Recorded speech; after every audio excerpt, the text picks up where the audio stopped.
Viewers, दृष्टि IAS के editorial analysis में आप सभी का स्वागत है। इस सेक्शन में हम अलग अलग न्यूज़पेपर्स और न्यूज़ पोर्टल से आपके लिए एडिटोरियल्स चुनते हैं, जिससे आपको भारत सहित विश्व में होने वाली अनेकों घटनाओं के बारे में विस्तार से जानकारी मिल सके। इस सेक्शन में हम सबसे पहले दिए गए एडिटोरियल को यूपीएससी सिलेबस से लिंक करते हैं, उसके बाद कुछ इंपॉर्टेंट की पॉइंट्स और अंत में कुछ इंपॉर्टेंट कॉन्सेप्ट्स जो यूपीएससी एग्जामिनेशन पर्सपेक्टिव से जरूरी है उसे देखते हैं। डियर व्यूअर्स, हम आशा करते हैं कि दृष्टि आईएएस की तरफ से लिए गए इस इनिशिएटिव को आप काफी पसंद करेंगे और आपके सुझाव हमारे लिए अत्यंत महत्वपूर्ण हैं। तो कृपया कमेंट सेक्शन में अपने सुझाव जरूर दें। तो चलिए बिना किसी देरी के शुरू करते हैं आज का एडिटोरियल एनालिसिस। प्रिय व्यूअर, यह वीडियो अंग्रेजी में भी उपलब्ध है। देखना चाहें तो आप हमारे इंग्लिश चैनल दृष्टि आईएएस इंग्लिश पर जाएं। आपकी सुविधा के लिए इस वीडियो के डिस्क्रिप्शन में इंग्लिश वीडियो का लिंक भी दिया गया है। आज का एडिटोरियल हम लोगों ने हिंदुस्तान टाइम्स से लिया है और आज के एडिटोरियल का शीर्षक है the significance of the Malabar exercise. यदि एडिटोरियल को हम समराइज करें तो हम ये कह सकते हैं कि विश्व के प्रमुख उदार लोकतांत्रिक देशों के बीच अब यह आम सहमति बनती जा रही है कि राजनीतिक प्रणाली एवं खुले समाज, आर्थिक आत्मनिर्भरता और विशेष रूप से अंतर्राष्ट्रीय समुद्री क्षेत्र में एक नियम आधारित विश्व व्यवस्था के लिए चीन एक बड़ा खतरा बनकर उभर रहा है। यदि एडिटोरियल को हम अपने यूपीएससी सिलेबस से लिंक करें तो हम उससे जीएस पेपर 2, जिसमें पॉलिटी, गवर्नेंस, कॉन्स्टिट्यूशन इत्यादि आते हैं, और मूलतः इंटरनेशनल रिलेशंस वाले सेगमेंट से जोड़ करके देख सकते हैं। आज के एडिटोरियल के कुछ प्रमुख बिंदु। मालाबार नौसैनिक अभ्यास में ऑस्ट्रेलिया भी शामिल हो रहा है और इस प्रकार अब ये ऐसा सैन्य अभ्यास बन गया है जिसमें सभी क्वाड देश भागीदारी करेंगे। देखिए, यहां पे हम लोग जानते हैं कि भारत ने हाल ही में ऑस्ट्रेलिया को भी जो मालाबार नेवल एक्सरसाइज होती है उसके लिए आमंत्रित किया है। यहां पे बात हो रही है क्वाड समूह की। क्वाड समूह हम लोग देख चुके हैं पहले भी। क्वाड समूह का मतलब है क्वाड्रिलेटरल सिक्योरिटी डायलॉग। ये एक तरीके का इनफॉर्मल स्ट्रैटेजिक डायलॉग है चार देशों के बीच में। वो चार देश हैं भारत, यूएसए, जापान और ऑस्ट्रेलिया। ये चार देश जो हैं वो मिलकर के क्वाड समूह बनाते हैं। क्वाड समूह का जो ऑब्जेक्टिव है वो ऑब्जेक्टिव है एक तरीके से इंश्योर करना एक फ्री, ओपन और प्रॉस्पेरस इंडो पैसिफिक रीजन। ये जो क्वाड समूह है इनकी स्थापना सबसे पहले, यदि हम लोग बात करें, अगर इस समूह के रेफरेंस में बात करें तो शुरुआत में जब इस समूह को बनाने की बात की गई थी तो ये कामयाब नहीं हो पाया था, क्योंकि उस समय ऑस्ट्रेलिया के ऊपर चाइना का दबाव था। लेकिन 2017 से दोबारा से इस समूह को मजबूत करने की कोशिश की गई है और अब ऐसा प्रतीत हो रहा है कि यह समूह आगे चल करके इंडो पैसिफिक रीजन में एक बहुत बड़ा गेम चेंजर बनेगा। यहां पे हम लोगों ने बात करी मालाबार नेवल एक्सरसाइज के बारे में भी। तो ये मालाबार नेवल एक्सरसाइज है क्या? देखिए, इस साल मालाबार नेवल एक्सरसाइज का 24वां संस्करण होगा। यहां पर हमें यह देखने वाली बात है कि मालाबार नेवल एक्सरसाइज सन 1992 में शुरू हुई थी और इस समय ये नेवल एक्सरसाइज मात्र दो देशों के बीच में, भारत और अमेरिका के बीच में हुआ करती थी। सन 2006 में जापान को भी इसमें जोड़ लिया गया और तब से ये एक ट्राइलेटरल नेवल मैरीटाइम एक्सरसाइज जो है वो बन गई। अगर हम लोग बात करें भारत की और इसमें जो अन्य देश हैं उनके बीच में भी आपस में कई सारी नेवल एक्सरसाइजेस होती हैं। जैसे यदि मैं भारत और जापान की बात करूं तो इनके बीच में कलेक्टिवली कुछ एक्सरसाइजेस जैसे कि जाइमैक्स, शिन्यू मैत्री, ये देखिए एग्जाम में पूछ सकता है आपसे, शिन्यू मैत्री। साथ ही साथ धर्म गार्डियन, ये तो हो गई जापान और भारत के बीच में जो मिलिट्री एक्सरसाइज होती हैं। यदि मैं भारत और अमेरिका के बीच में बात करूं तो भारत और अमेरिका के बीच में एक बहुत महत्वपूर्ण नेवल एक्सरसाइज है जिसका नाम है युद्ध अभ्यास।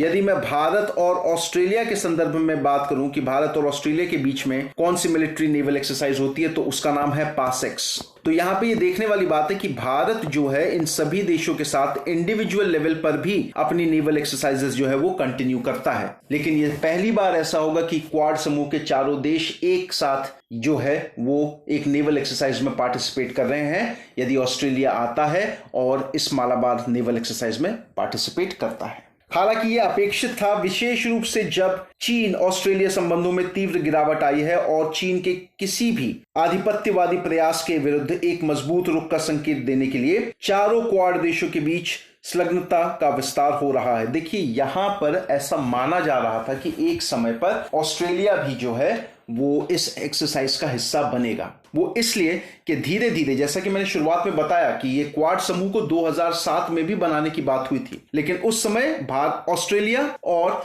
चाइना के जो रिश्ते थे वो काफी अच्छे थे और ऑस्ट्रेलिया के ऊपर चाइना का दबाव भी था। लेकिन ऑस्ट्रेलिया अब उस दबाव से हट करके इन क्वाड समूह के साथ आया है और यहां पे ये देखा जा रहा है कि चीन की जो भी आधिपत्यवादी नीतियां हैं उनके खिलाफ ये जो समूह है, ये जो क्वाड देशों का जो समूह है, इसका विस्तार होना एक बहुत शुभ संकेत है, बहुत अच्छा संकेत है। लेकिन इसके साथ ही यह अंतर्राष्ट्रीय व्यवस्था में एक तेज रूपांतरण का भी प्रतीक है। देखिए, बदलाव आ रहा है, एक नया इंटरनेशनल ऑर्डर जो है, एक नई अंतर्राष्ट्रीय व्यवस्था बनती हुई दिखाई दे रही है यदि ये क्वाड समूह जो है पूरी तरीके से सक्सेसफुल हो गया अपने एम में। और इनका एम, जैसा कि मैंने आपको बताया कि इंडो पैसिफिक ओशन वाला जो रीजन है वहां पर शांति को, सुरक्षा को बनाए रखना। यदि हम लोग कारणों के बारे में बात करें तो विश्व के प्रत्येक प्रमुख उदार लोकतांत्रिक देश के बीच यह एक आम सहमति बन गई है कि राजनीतिक व्यवस्था, खुले समाज, आर्थिक आत्मनिर्भरता और विशेष रूप से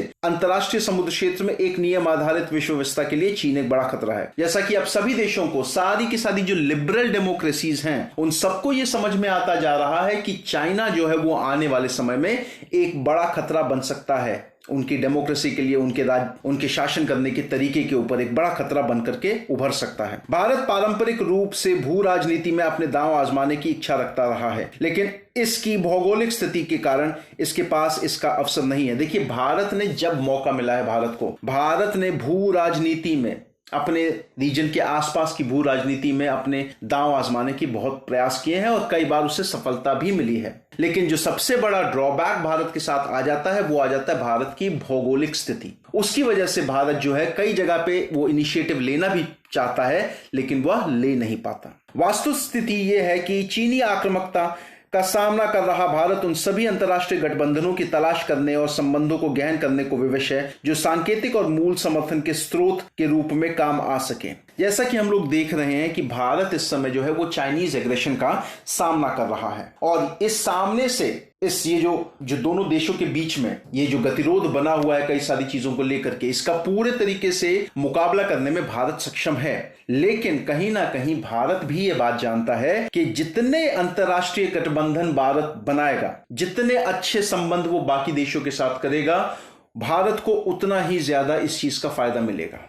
इससे समुद्री क्षेत्र में होने वाली संलग्नता भी शामिल है जहां चीन प्रकट कमजोरियां रखता है। इसीलिए आप देखें तो भारत उन देशों के साथ अपनी जो मित्रता है, अपना जो गठबंधन है, उसको काफी बड़े लेवल पर बढ़ाने की कोशिश कर रहा है, जहां पर हम लोग देख रहे हैं कि चीन जो है समुद्र के इश्यूज पर बाकी कंट्रीज के साथ लड़ रहा है। कंट्रीज जैसे कि फिलीपींस, कंट्रीज जैसे कि वियतनाम इत्यादि, इन सभी को भारत का एक अच्छा समर्थन प्राप्त है और ये सभी के सभी जो है वो चीन के खिलाफ, जो चीन की जो विस्तारवादी नीतियां हैं साउथ चाइना सी में, उसके खिलाफ जो है उससे लगातार उसकी आलोचना करते आए हैं। आगे का रास्ता, एक विचार यह भी है कि नौसेना अभ्यास सहित विभिन्न प्रयासों से मजबूत किया जा रहा क्वाड चीन को अलग थलग करेगा जो आगे किसी सुलह या समंजन को कठिन बना देगा। देखिए, हम सब जानते हैं कि ये इस तरीके का जब एक नेवल अभ्यास होगा तो कहीं ना कहीं चीन उससे चिंतित होगा और हम सब जानते हैं कि भाई चीन जो है वो शक्ति और सामर्थ्य का ही सम्मान करता है। इसका सबसे बेहतरीन उदाहरण हम लोग देख चुके हैं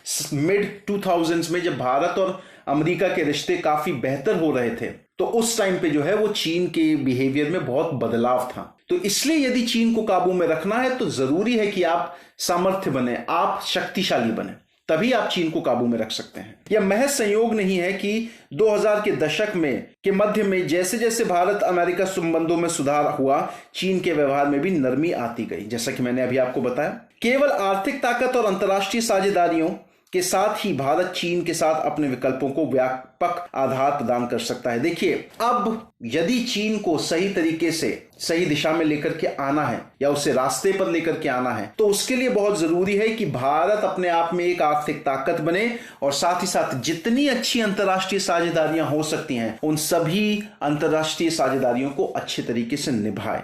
और इसी के साथ ही हम ये कह सकते हैं कि भारत जो है यदि ऐसा परफॉर्म करता है तो चीन के ऊपर एक बहुत बेहतर दबाव डाल सकता है।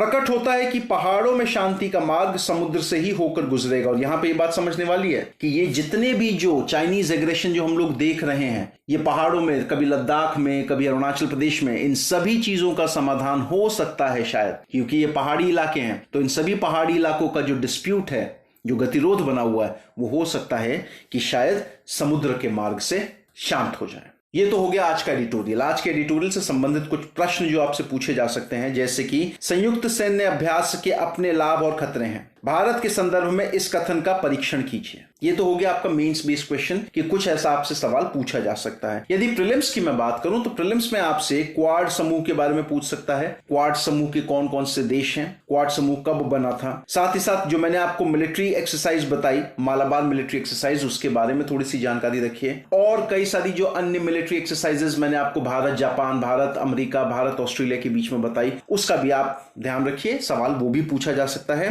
ओके, तो ये तो हो गया आपका आज का एडिटोरियल एनालिसिस। आई होप आपको आज का एडिटोरियल बहुत पसंद आया हो। धन्यवाद।